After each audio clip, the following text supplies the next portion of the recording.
गांव कालीपुर अपने रहस्यमयी और डरावने इतिहास के लिए मशहूर था। गांव के पास स्थित एक पुराना मंदिर, जिसे काली शक्ति मंदिर कहा जाता था, वीरान पड़ा था। कहते हैं इस मंदिर में शैतानी ताकतों का वास था और वहां जाने वाले लोगों को या तो मौत मिलती थी या वे पागल होकर लौटते थे। गाँव के लोग इस जगह को अभिशाप मानते थे और सूर्यास्त के बाद कोई वहाँ जाने की हिम्मत नहीं करता था। लेकिन कहानी तब शुरू होती है जब एक युवा पत्रकार अद्विक वहाँ की सच्चाई जानने की ठान लेता है। अद्विक एक खोजी पत्रकार था जो रहस्य और डरावने मामलों में रुचि रखता था। उसे काली शक्ति मंदिर के बारे में पता चला और उसने वहां की सच्चाई उजागर करने का निर्णय लिया। गांव पहुंचते ही उसे वहां का डरावना माहौल महसूस हुआ।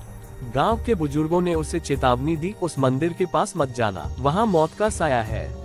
लेकिन अद्विक ने उनकी बातों को नजरअंदाज कर दिया। रात को जब पूरा गांव सो रहा था, अद्विक कैमरा और टॉर्च लेकर मंदिर की ओर निकल पड़ा। जैसे जैसे वह मंदिर के करीब पहुंचा, हवा ठंडी और भारी होती गई। मंदिर के बाहर एक टूटा हुआ घंटा लटका था और दीवारों पर अजीबोगरीब निशान थे।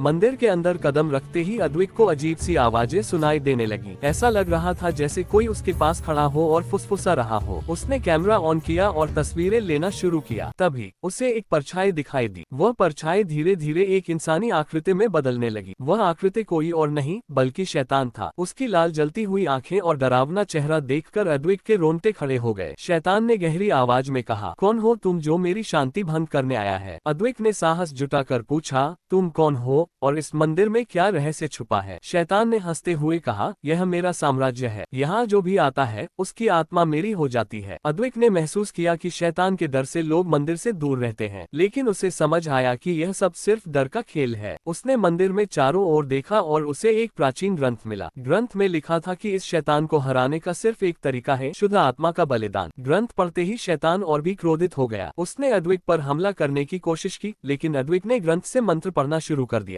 मंत्र सुनते ही शैतान दर्द से चिल्लाने लगा और उसकी ताकतें कमजोर होने लगी। अद्विक को एहसास हुआ कि मंत्र अधूरा था। तभी वहाँ एक रहस्यमयी महिला प्रकट हुई। वह महिला कोई और नहीं बल्कि गांव की देवी की आत्मा थी। उसने अद्विक से कहा, डरो मत, यह मंदिर कभी पवित्र स्थान था, लेकिन लोगों की बुरी सोच और लालच ने इसे शैतान का घर बना दिया। तुम्हारी हिम्मत और सच्चाई ने मुझे यहाँ बुलाया है, मैं तुम्हारी मदद करूंगी। महिला ने अद्विक को पूरा मंत्र दिया और कहा, तुम्हें यह मंत्र पूरी श्रद्धा के साथ पढ़ना होगा। अद्विक ने मंत्र पढ़ना शुरू किया। मंदिर के अंदर प्रकाश फैल गया और शैतान दर्द से तड़पने लगा। उसकी चीखें पूरे गांव में गूंजने लगी। अंत में शैतान पूरी तरह से नष्ट हो गया। मंदिर का माहौल बदल गया। वहां की दीवारें फिर से स्वच्छ हो गईं और घंटा अपने आप बजने लगा। गांव के लोग जो मंदिर के पास आने से डरते थे, अब वहां पूजा करने आने लगे। अद्विक ने अपनी रिपोर्ट में इस चमत्कार का जिक्र किया और बताया कि डर और अंधविश्वास से लड़ने के लिए सच्चाई और साहस सबसे बड़ी ताकत है। ये कहानी सिर्फ डर और शैतान की नहीं है, बल्कि यह हमें ये भी सिखाती है कि सच्चाई और हिम्मत से हर बुरी ताकत को हराया जा सकता है। कहानी खत्म होने के बाद भी अद्विक को अक्सर रात में अजीब सपने आते थे। सपनों में वही शैतान उसे घूरता हुआ दिखता था। क्या शैतान सच में खत्म हो गया था या ये सिर्फ एक शुरुआत थी? अद्विक ने सोचा था कि काली शक्ति मंदिर में शैतान को हराकर उसने अपने साहस की सबसे बड़ी परीक्षा पास कर ली है, लेकिन ये केवल शुरुआत थी। वह सोच भी नहीं सकता था कि शैतान का खात्मा एक नए रहस्य और खतरे को जन्म देगा। अद्विक को अक्सर रात में अजीब सपने आने लगे। सपनों में वह शैतान की जलती हुई लाल आंखें और डरावनी हंसी देखता। हर बार शैतान यही कहता, तुमने मुझे हराया नहीं, सिर्फ रोक दिया है, तुम्हारी आत्मा मेरी होगी। अद्विक इन सपनों को एक बुरा अनुभव समझकर नजरअंदाज कर रहा था, लेकिन एक दिन उसे एक अजनबी का फोन आया। फोन करने वाले ने कहा,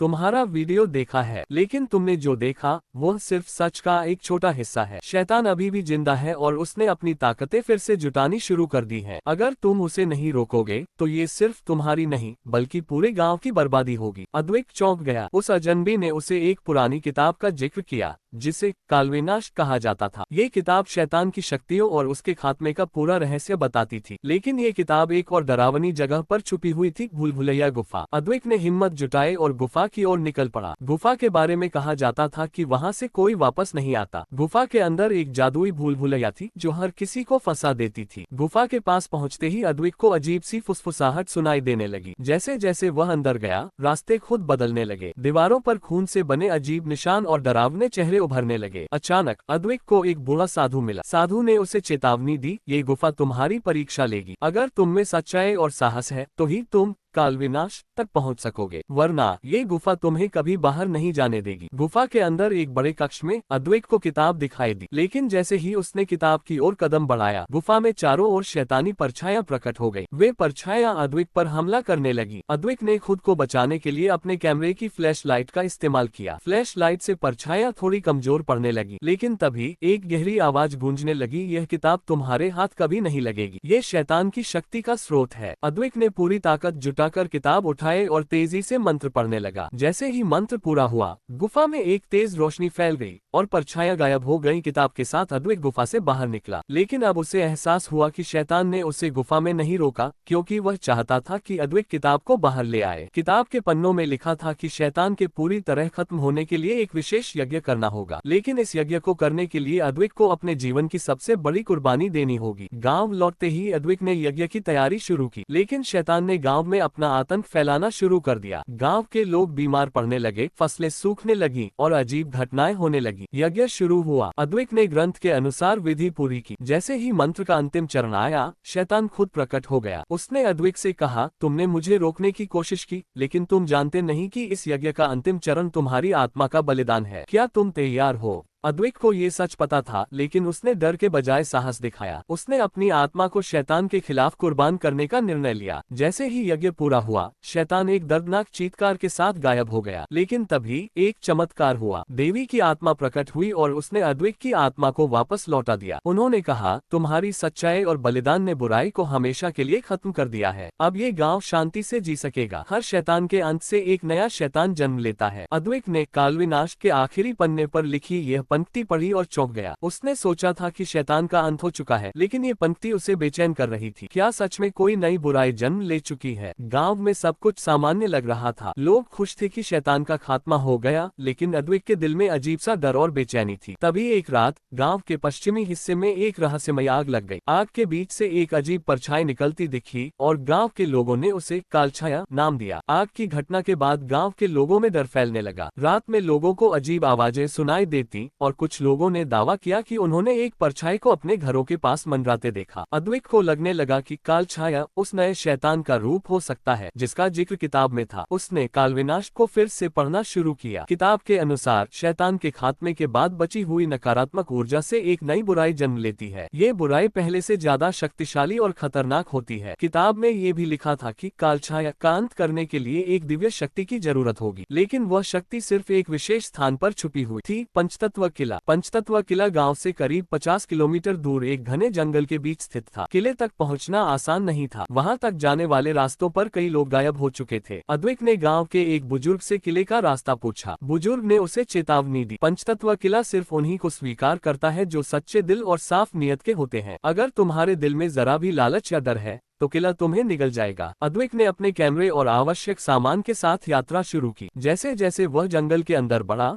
रास्ता और भी डरावना और पेचीदा होता गया। अचानक उसे रास्ते में अजीबोगरीब मूर्तियां दिखी। ये मूर्तियां उन लोगों की थीं जो कभी किले तक पहुंचने की कोशिश में रास्ते में मर गए थे। किले के पास पहुंचते ही अद्वैत को महसूस हुआ कि वह किसी अजीब शक्ति के घेरे में है। किले के अंदर कदम रखते ही दरवाजे अपने आप बंद हो गए। किला खाली था, लेकिन हर कोने में एक अनजाना डर था। किले के बीचों बीच एक बड़ा हॉल था। वहाँ एक चमकती हुई तलवार रखी थी। किताब के अनुसार ये तलवार कालछाया को खत्म करने की दिव्य शक्ति थी, लेकिन तलवार तक पहुंचने के लिए अद्वैत को 3 चुनौतियां पार करनी थी। हॉल में अचानक चारों तरफ से पानी भरने लगा। अद्वैत को एक मंत्र याद आया जो पानी को रोक सकता था। उसने साहस और ध्यान से मंत्र पढ़ा और पानी गायब हो गया। अचानक किले में अद्वैत के डर सामने आने लगे। उसे अपनी सबसे बुरी यादें दिखाई देने लगी, लेकिन उसने अपनी हिम्मत और विश्वास के बल पर इन डरावने दृश्यों को झूठा साबित किया। अंत में अद्वैत को अपनी सबसे बड़ी कमजोरी का सामना करना पड़ा, अपनी आत्मा का बलिदान। किले ने उसे उसके डर और बलिदान की अहमियत समझाई, लेकिन उसने आत्मविश्वास के साथ कहा, अगर मेरा बलिदान बुराई को खत्म कर सकता है तो मैं तैयार हूँ। तलवार लेकर अद्वैत वापस गांव लौटा। जैसे ही वह पहुंचा, उसने देखा कि कालछाया ने गांव पर अपना कहर बरपा रखा है। पेड़ सूख चुके थे, जानवर मर गए थे